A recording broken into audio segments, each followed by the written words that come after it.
Well, how y'all are? It's your native Flor-xan. And my wife asked me, she goes, hey, you want to do seafood for dinner tonight? I said, does a frog bump his ass when he hops? So let's get into it. So we're going to get started with our first dish, which is going to be a Mexican shrimp cocktail. My way of doing a Mexican shrimp cocktail, maybe not your way, but my way. It all starts out with, we got some peeled and deveined shrimp. I just peeled and deveined these. These are brown shrimp that I got at the grocery store. And I'm going to take and I'm going to add a little beer seasoning to them. And then I'll flip these over and we'll season the other side. Alright, so we season the other side. I'm just going to kind of roll them around the pan, pick up the rest of that seasoning. Now, if you're not familiar with beer seasoning, beer a lot of time is a shredded beef that they cook low and slow for a while. They put it on tacos and it is delicious. But I like the seasoning, I like the flavors of the seasoning, and so I'm trying it out on this shrimp. And we're going to take these shrimp and put them out onto the kettle grill and cook them over some mesquite charcoal. Okay, we're just going to skewer these dudes up, leaving a little space in between them. And again, I like using a flat skewer. It makes it a lot easier when you're turning things over. Let me finish getting these skewered up and then we'll get them out onto the grill. Alright, so our grill's good and hot. We're just going to throw our shrimp down like so, a minute or so. Come back and flip them. Let's give our shrimp a flip. Alright, let's see how done we are. Those look good. Perfectly pink. Got just a little bit of char on them. We're going to call these good. Alright, so for our shrimp cocktail, this is what we got. I got some pico that I made this morning, which is just basically tomato, red onion, cilantro, and a little bit of jalapeno pepper with some garlic, lime juice, so on and so forth. I did a video on this several weeks back, and I'll attach that video to this one for you to reference back to. But we're going to take probably about half of what I got here to make our cocktail. Alright, to our pico we're going to add 3/4 cup of ketchup. Then we're going to add 1 cup of clamato juice. I like this, it's a tomato juice. It's got clam juice in it and such, and it's really, really good. Now they do make a spicier version if you want it a little more spicy, but we're just going to take this and kind of mix it around, get it all incorporated. Then we're going to add some pineapple juice, probably about half this bottle. I like it, it adds a little sweetness to it.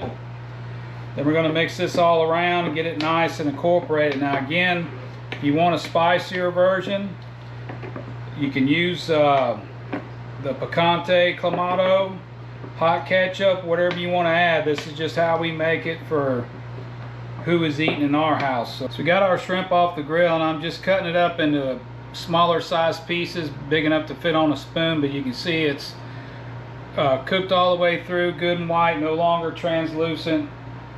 So we're going to get these cut up and then we'll add them to our mixture. Alright, into the bowl we go. Give this a mix.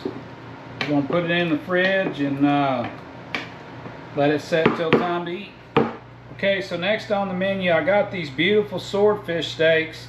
Now here in Texas you don't see swordfish on a lot of restaurants menu, but you do occasionally see it in the grocery store. And when I was buying the shrimp, the guy goes, hey, we got fresh just delivered swordfish, and I said, sign me up, give me 2 of them dudes. So we're going to take them now. They've left the skin on one side. I'm going to go ahead and take that off, and you can leave it on there, but primarily the reason I'm taking it off because I want to encrust this swordfish with the seasoning that we're going to season them with. So I'm just going to take it like so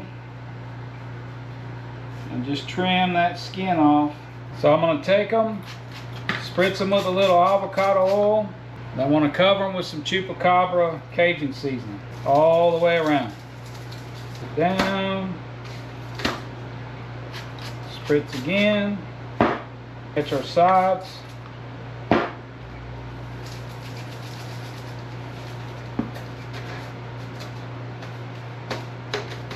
Get them encased in that seasoning. There we go, some Cajun swordfish. All right, so we got our fire going good. We got a nice hot fire here. We're gonna go ahead and lay these swordfish steaks down.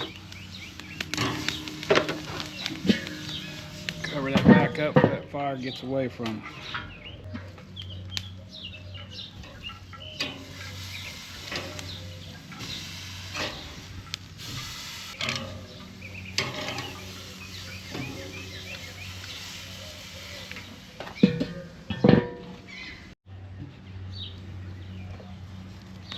Just another flip.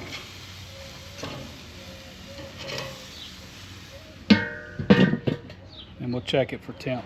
All right, I'm still cooking a few other things, but I wanted to go ahead and try a piece of this swordfish here on camera.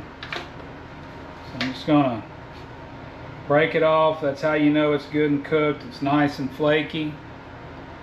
Let's give her a taste.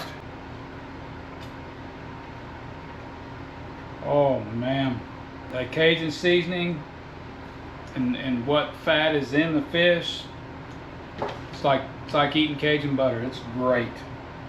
So if you get a chance to try you some swordfish, I recommend it. All right, our next item is we're going to do some more char grilled oysters. Now I did these a couple of weeks ago, and I did them with some chipotle pepper, which is really too hot for my wife to eat. And so I had made them for my lunch that day, and I took a pretty heavy butt chewing because I didn't make her name. So here we are. We're gonna make some more. So I got some melted butter again, and I had some garlic. This here is some prosciutto that I just kind of put it in the microwave for about 30 seconds. Probably not gonna use all of it. So the prosciutto, some shredded parm. Then we're going to add some of our house seasoning without any daddle pepper in it. Going to give this a mix, and then just like last time, put it in the fridge, let it solidify. We'll shuck our oysters, and then put this butter down there and get them to cooking. All right, so we got our oysters, same as last time. Just going to place them on here. Cheese, or let that butter and cheese melt. Hopefully not lose everything in the fire. We'll let them run for about a minute and we'll come and check on it. All right folks, here we go. Here's our prosciutto and Parmesan char grilled oysters. Give one of these dudes a taste. Down the chute. Oh man, that's good. That'll blow your socks off. Wow, so there again, another char grilled oyster. If you have a chance to try it, I highly recommend them. Well, alrighty, it's the next day, and I guess I got so excited to eat I didn't film an outro, so I will tell you everything we fixed was outstanding. And if you get a chance to try at least one of those recipes, I recommend you try it out. And if you get an opportunity to try all three, it was a good combination for us for supper. So thanks for watching. We'll see you on the next one.